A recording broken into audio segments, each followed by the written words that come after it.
How to comment photo in TikTok. Hello everyone, welcome to the channel. This is Rose and I'm here to guide you on how to comment photo in TikTok.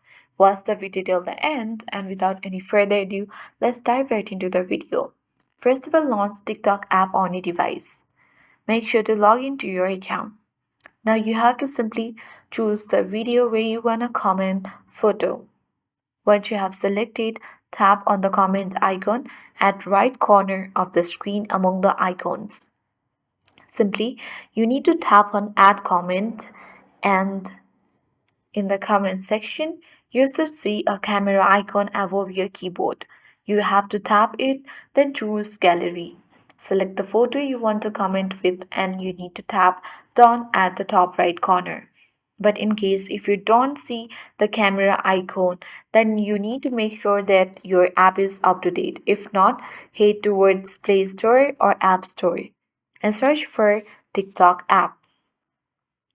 If you find updates, you have to select updates and update it to the latest version.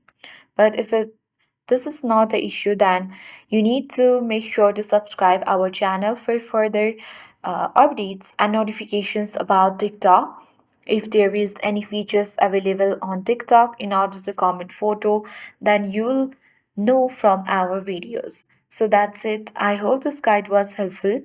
If it was, then do like, share, comment, and don't forget to subscribe again. Thank you for watching and see you in the next video.